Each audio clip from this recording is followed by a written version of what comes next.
Okay, good morning. Good morning. Hi, Mom. Hi, hon. So happy to be here. I am so happy that we have these great conversations and you're willing to record them to share with other people. Absolutely. Yes. Then I can just say, remember conversation number 23? I won't repeat it. Right. Go back and listen to your podcast. Yeah, even though they say old people repeat stories for a reason. So. Right. That's right. Well, the conversation that prompted this episode was just about aging well. And this is really for everybody. It's for people. I'm about to turn 50 next month. I'm super excited. And but it's not just for, it's just for all people. It's for caregivers as well. And having people take into consideration what they need to be doing so that they themselves aren't necessarily ending up in a situation similar to the people that they're caring for. Yes. Yeah. So we have talked, I've mentioned in the past how grateful I am to you that you do such a great job. Fingers crossed. Of taking care of yourself. Well, really, just looking around at your peer group. Oh, yeah. There's just a lot going on with people with their health. Yes. Yeah. And you don't take any medications and you're working out regularly and you eat well. So this is just an open-ended conversation about what it all means. Well, and I've thought a lot about this, and I think the place that I would like to start to talk about aging well was that I made a decision that I wanted to age gracefully. Excuse me. Yeah. And and that was when I was like in my 50s. And I just thought, I really don't want to be one of those people that I've seen too many of them that run up to a certain point and then they just fall apart, really. And they're growing their hair out so that it's black on the bottom and like a really bad ombre. Right. Reverse ombre. So right. Anyway, so one of the first things that I did was when I was in my early 50s, I worked with my hairdresser to say, what is going on under this? Because I was highlighting my hair and this kind of thing. And what can I do? How can I make that part of my graceful aging? What can we be doing to minimize a transitional, because I was working as a corporate attorney. Right. And she worked with me for like a year or so to work the hair to find out what was underneath. And if I didn't like it, I could always go back to coloring. I was coloring whatever I was doing. But it turned out that I really liked it. And I don't know if you can see, but in the back, it's darker. And so it was like this white shock of hair in the front. But anyway, the first thing was figuring out what I wanted to look like as I got older. Yeah. So you started with just that outward physical appearance. Appearance, absolutely. I was trying to exercise regularly and all that kind of stuff, but I really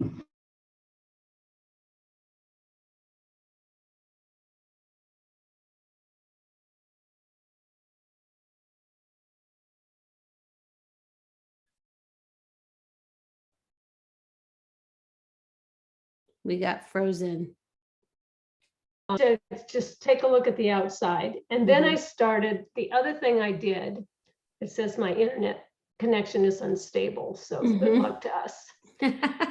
So anyway, I don't know why that is, but the next thing was I actually at a certain point just before that had hired someone. I had done my colors, I got my colors done, and then I hired someone to go through my wardrobe and then help me get dressed according to what would look the best on me. Right. And because that, and again, back to it was outward appearance. And then I started, like, every year or so, I would go in to a makeup counter that I trusted Mm-hmm. and have them do a makeover Mm-hmm. with new color, the different colors that were now available, different methods and all that kind of stuff. So definitely, was trying to look my best. Right. Still nothing on the physical side. Well, and the undercurrent of all of that is there's an acceptance, because before you're embracing that I'm aging and things are changing and shifting and my coloring is maybe a little bit different. And my hair, my facial skin coloring is a little different in my hair. So you really were accepting of the fact, like, okay, I'm aging. I'm going to be in this for the long haul. So what are some of the things that I need to do to, Yes, be my best self? absolutely. But and actually, I would like to step back, and you played a big role in this. You went off to college Mm-hmm. and gained your freshman 15, Mm-hmm. and were coming to stay at my house. And you were, Mom, I'm so upset. I don't want this weight. We need to get rid of this weight while I'm staying with you. So we joined Weight Watchers. And Yes. my thinking of that at that time, and this was before the 50-year-old stage, was that we needed to learn to eat right. Because I knew how to lose weight. You could lose weight on a pack of M&Ms. Right. When you calorie count and just do that, you can lose weight. But anyway, we went to Weight Watchers, which I have become I was also gaining weight. Mm-hmm. And I was just like, well, I guess I'm just gonna be overweight like my family. Mm-hmm. Like my sisters were overweight, my mother was overweight. Right. And I thought, well, okay, This is just how our family is. that's what we do. And Right. we eat whatever we want. Right. So I tried that. And I was fascinated by what it did to my body. I wasn't repulsed by it in particular, but I was fascinated by it. Mm-hmm. And when you said that you wanted to lose your weight, I thought, well, let's see what Weight Watchers has to offer. Mm-hmm. And we had a fabulous summer. We did. Yeah. And I stayed on and became a lifetime member. And I, in fact, have attended 2 meetings this month. Then they come out with all kinds of new programs, which are really good. Anyway, since then, my weight has gone up sometimes, but I've always had a technique for getting back to a healthy weight with healthy eating habits. Right. And I learned a lot. I learned a lot about food. And it set the foundation for the rest of your adulthood. Absolutely. Right. I was like, and I was in my 40s by then, Mhm. but I was just like, I had given away my skinny clothes. I had given away my clothes and bought bigger clothes because I just figured, you know what, I don't care. And looking at my sisters, they got to eat whatever they wanted, Mm-hmm. that kind of thing. So, but anyway, after I got that conquered, and then we moved into the hair, coloring of the hair and still, exercising somewhat, Mm-hmm. but not, and drink, and I actually stopped drinking at a certain point for a short period of time. Mm-hmm. But I was drinking a lot of wine. I liked wine a lot. Sure. And so still drinking. Periodically, I would stop drinking but for a specific period of time, and then happy to go back to drinking. So over the years then, finally ended up moving to New York with my short gray hair. Mhm. And the doctors thought I was in fantastic shape. My doctors were very impressed, and they said, "So you must exercise." And I said, "Well, yeah, you're in New York City. You're walking up and down the stairs. Right. Skinniest people in the United States in New York City." Because they're walking, nobody wants to drive in that town. So we're Well, all nobody has a car even. I didn't even right. have a car. So they would jump on the subway, walk up the subway steps, this kind of thing. It's a place for people who exercise a lot. But I wasn't doing anything specific. I started having trouble getting out of bed. Hmm. You And know, how like old were you around I then? was in my 50s. I'm going to go with probably on the later side of my, like late-ish 50s, Okay. 57, something like that. And I was having, like if the phone would ring and you're still in bed, and, back in the day, you didn't have a phone resting next to your bed. I didn't Right. anyway. So I had to run into the other room, and I would swing my legs over, and then I would be incredibly unstable on my feet. Hmm. And I'm like, this is not good. And Right. even going up and down the stairs, sometimes my legs would hurt, my knees would hurt. Mm-hmm. And on the exercise front, I should go back even and mention that when I was about 35, my gym where I had an indoor track burned down. Oh my So God. I know it was really annoying. I love an indoor track. Anyway, so I had started running out in front of our house or our apartment on 57 Montague Street. There's the promenade, and I Mm-hmm. had started running on the promenade, and I was running down the street. There was a cop guarding us while we ran because it was a city environment and dangerous. Mm-hmm.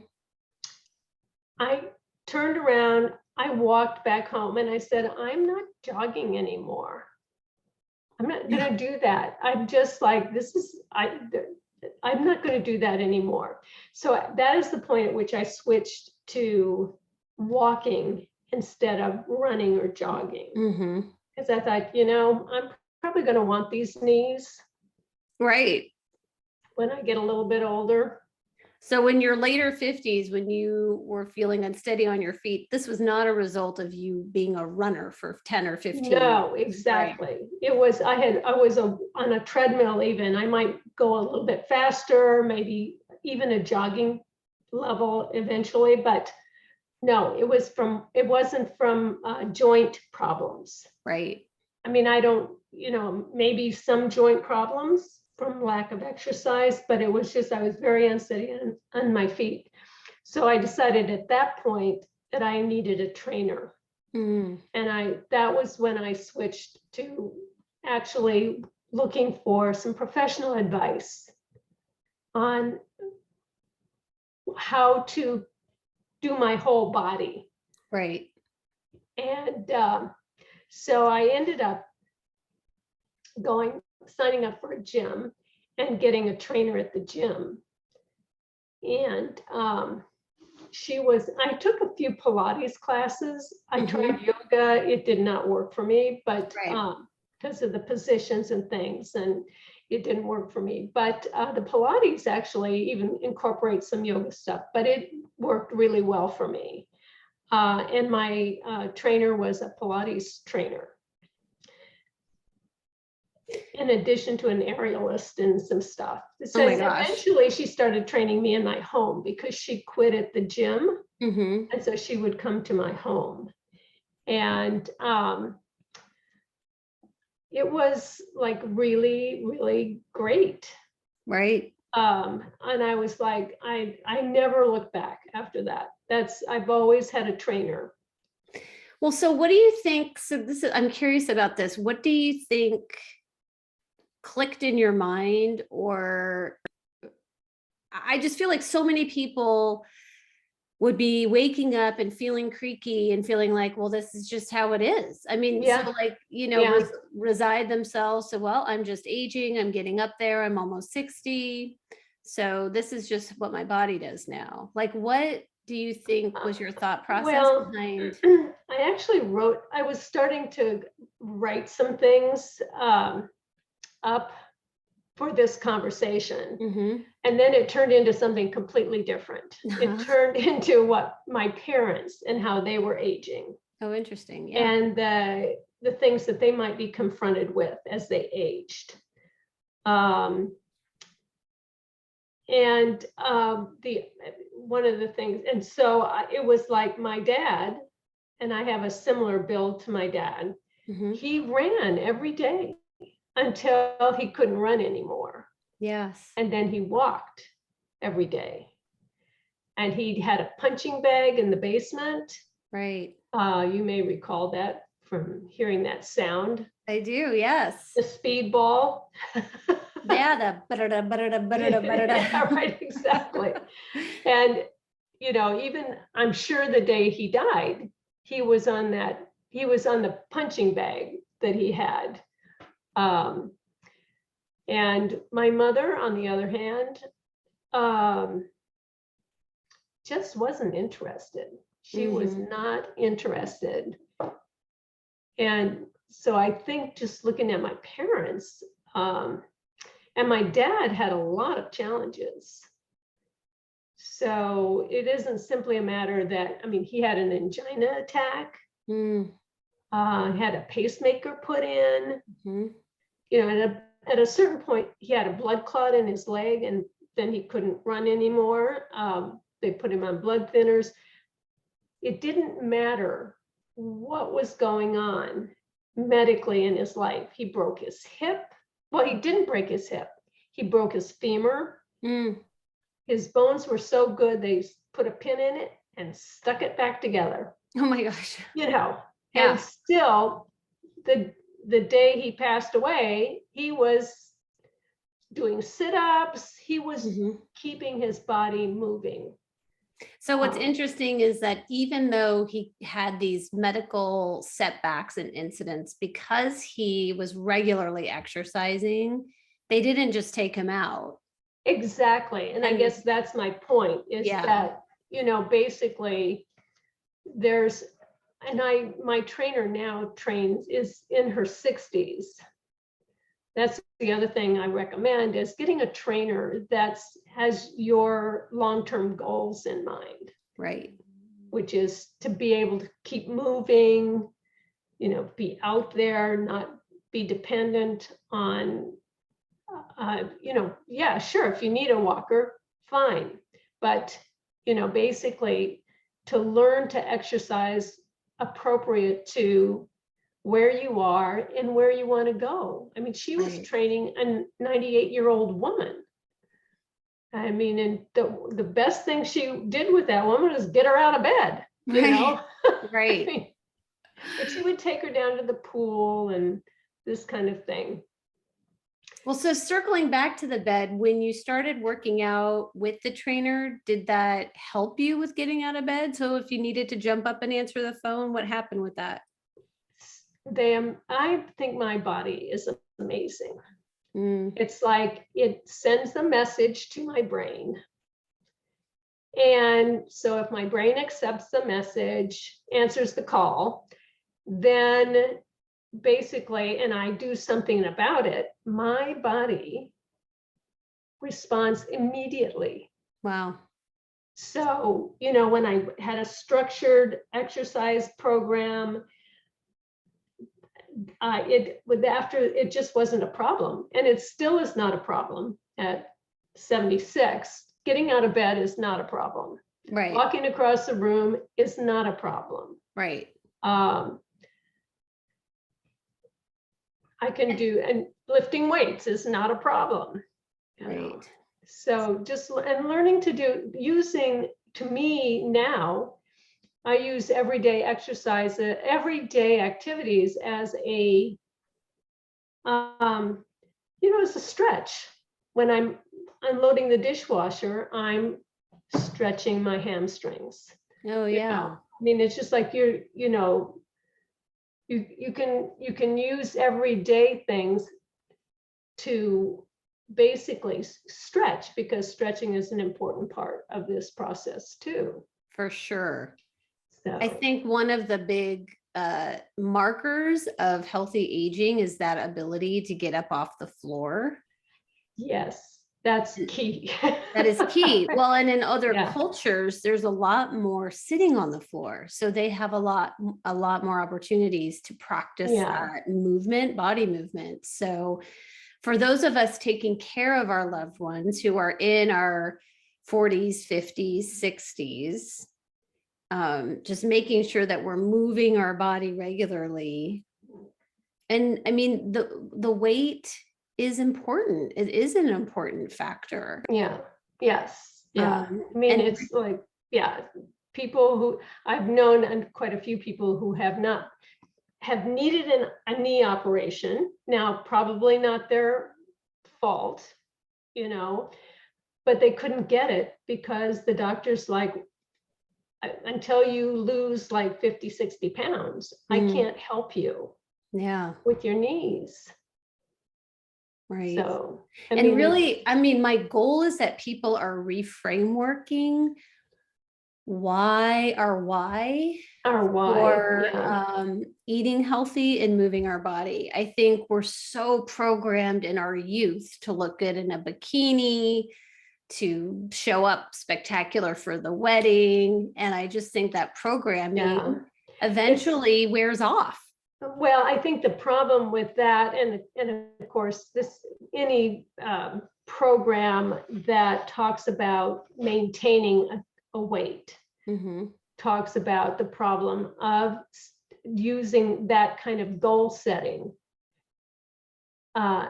It becomes an issue because once the prom is over, if you're in high school, or your wedding day has come and gone, that's not the motivator. Needs to be something different. Right. Needs to be how it makes you feel, or even how it makes you look, if that's what does it for you, but not for that moment in time, but for a longer reason. But I mean, watching people who have not been able to get critical medical treatment because of their weight was one of the, I mean, it's a big motivator. I mean, I hope I never have to have a hip operation. I hope I never have to have knee operations, but seeing the people who were at a good weight and wanted to, maintain their health, right, those people actually recovered from they got the operations and they recovered right from the operations, the as recovery opposed to is easier. yeah. So, and I mean, I've had a few, like I had bunions removed. Now the bunions were my fault for the shoes I was wearing, but more or less probably. But I really couldn't do anything until that had healed sufficiently. But still, I worked with my trainer, because she's like, okay, so you can't do this and this and this, but you can do the following exercises. You can keep your body moving. So there's a reoccurring theme of pulling in resources for different phases and stages of where you are physically, or how you want to look. So you pulled in the resource of the makeup artist, you pulled in the resource of someone to help you with what colors are complementary, and then the trainer. And I think that I love that you said that you went to a free makeup counter, because it starts to feel like all of this is just going to cost too much. I have to join the gym and go get my colors done. But there are free resources available out there. And a lot of these people who work at these makeup counters, that is their life. I mean, they're not, they do makeup for photo shoots. It's a professional job. They Right. know about colors. They, basically, and if you don't like what they did to you, then move on to the next one. Right.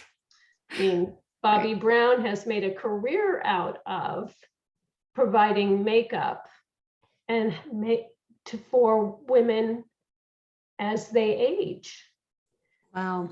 And the other thing is making choices about your hair color and so on. I know I had another color person come in and help me with my retirement wardrobe. Uh-huh. And she wanted me to dye my hair so badly because this is not the right color for this. Oh. And my eyebrows are my own, by the way. They haven't gone gray. But and I was just like, I'm not doing that. Right. And well, she harumphed about that, and she was quite bossy. But So bring them in, but know your boundaries and what yeah, know you what's want. important to you, and What's also look in the Yeah. mirror and what do you think? Right. What do you think? And that's the way I was with the makeup too. I'm like, well, that's not when we had our makeup done by the makeup artist for one of the weddings. Mm-hmm. I went to him before and he slathered it on. Right. And I was just like, I don't know who that person is, but she's not Deborah. She's not going to this wedding. But she's not going to the wedding, And Ron was just like, he was impressed with it. Because, for a photograph, maybe it would have, I don't know. I thought it looked horrible. Right. I just thought it was dreadful.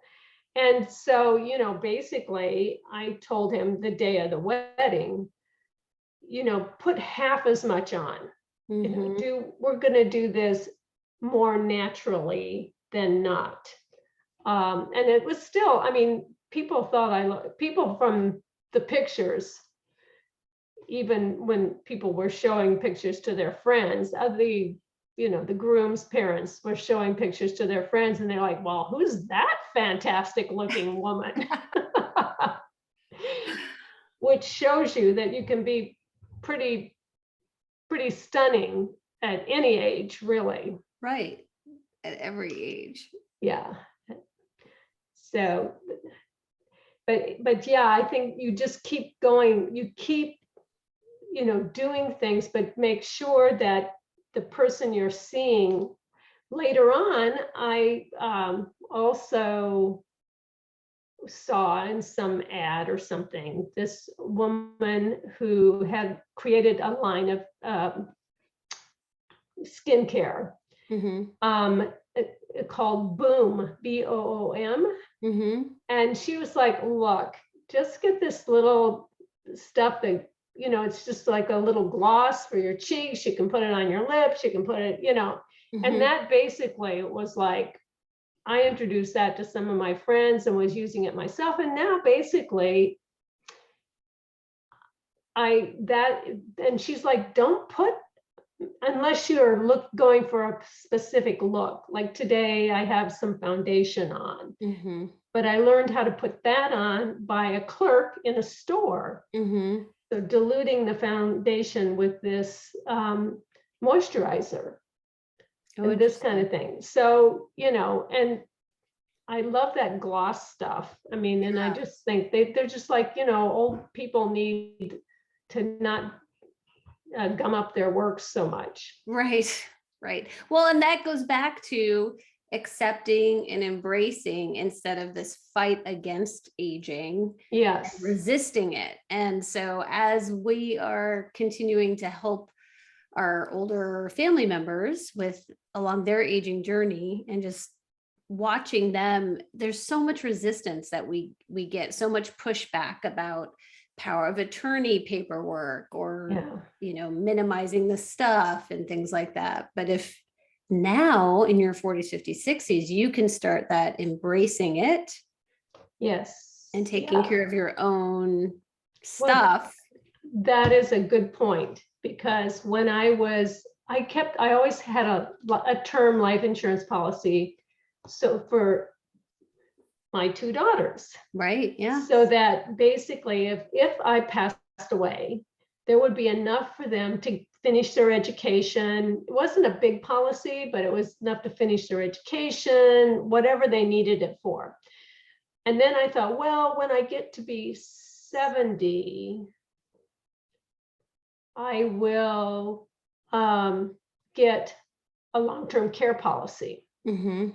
Or anyway, so it was like 50 to 60 and then 60 to 70, I think was my life insurance. And my 60-year-old test to renew that policy was better than my 50-year-old test. Like your blood work test? Well, they did some blood work, but mostly it was to find out if I had a disease that was going to kill me. Oh, yeah. Yeah. But the main thing is they kept taking my blood pressure over and over because it was, what, 110 over 60, something like that. I mean, she caught me early in the morning, but she kept taking it over and over again because she's like, oh, well, okay. Yeah, I guess it's just this. It is this low. Yeah. This old lady, this is what her blood pressure is. So, you know, that basically when I went back to the insurance guy and we renewed that policy, it only cost me maybe $10, $20 a year more than the one for the previous 10 years. Cause they like, this lady is never going to die. Right. She's super healthy. Right. Yeah. So we don't have to worry about the life insurance policy. But he said, it's time right now to get your long-term care policy. And I pushed back a little bit. But then he said, you are never going to be in a better position because people are going to say, look at her at this age. Right. We're not going to have to pay out a dime. Right. On that long-term health care, you know. So I went ahead and got it. And that policy is no longer available because many of us I call myself on the cusp of the baby boomer era because I was born in 1945, just a little bit earlier than when the husbands got home. Right. From the war. But, you know, the baby boomers just, you know, they snapped up those policies and that just, you know, but there are policies available. That's the point. There are things out there for people if you're just figuring it out now. But you have to take care of it. You have to do it. You have to call an agent. You have to do it. You may recall Grandma Ferris, a friend of hers went basically into a coma and lived for years in a coma. Oh my gosh. Yeah. And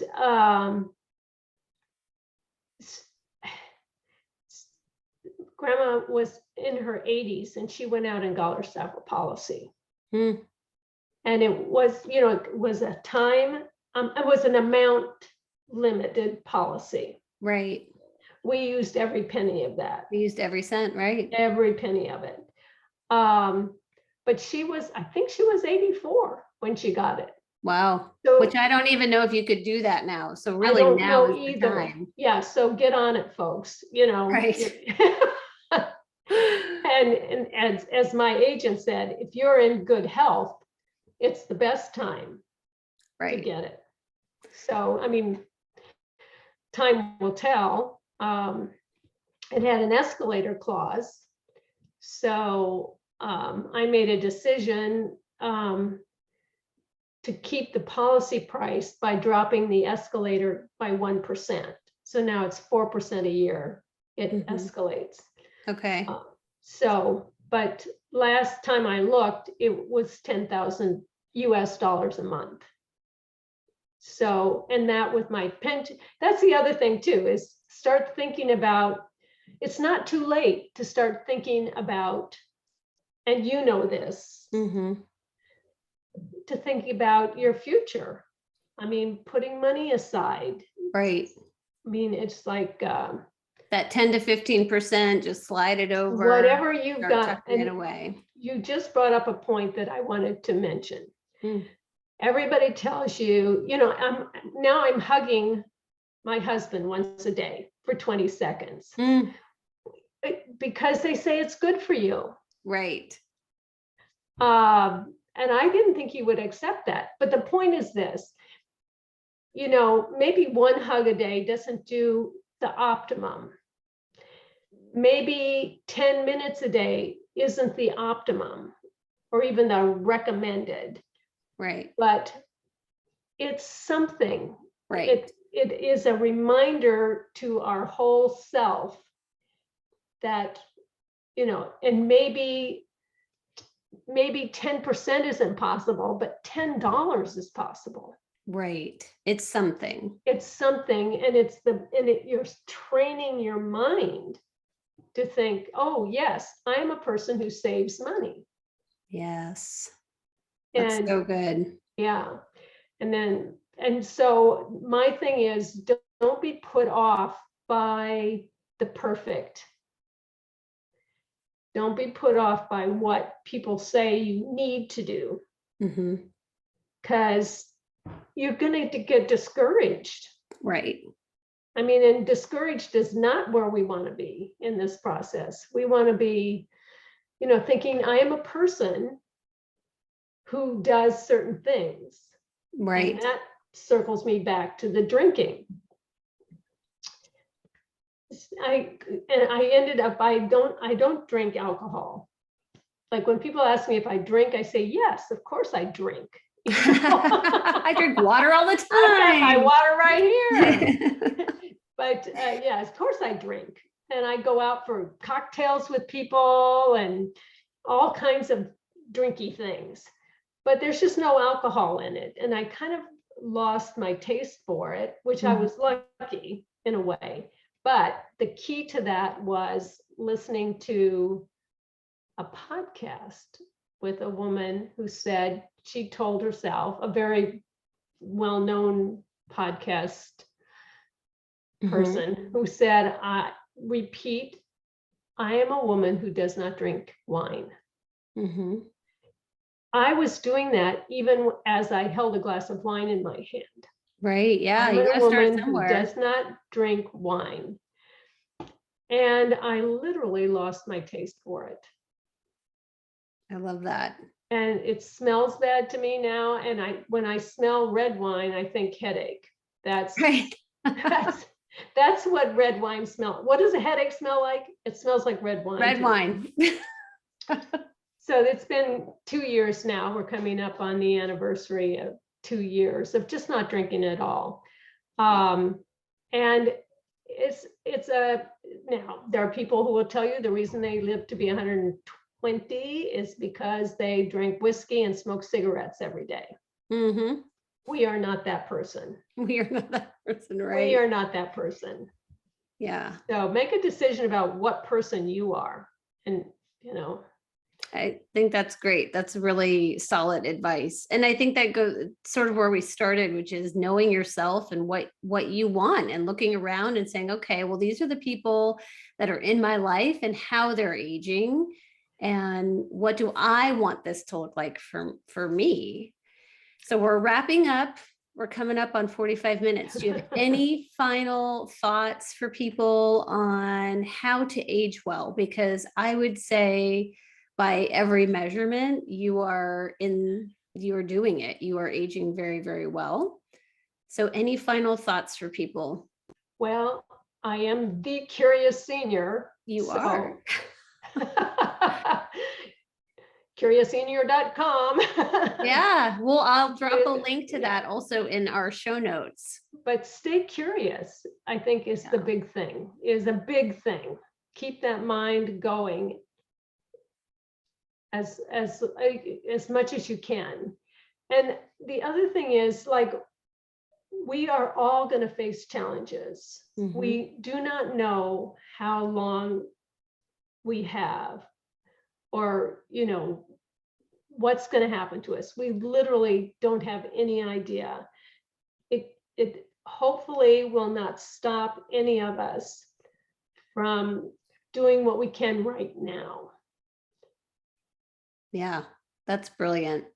Because in this moment right now, there is something that you can do.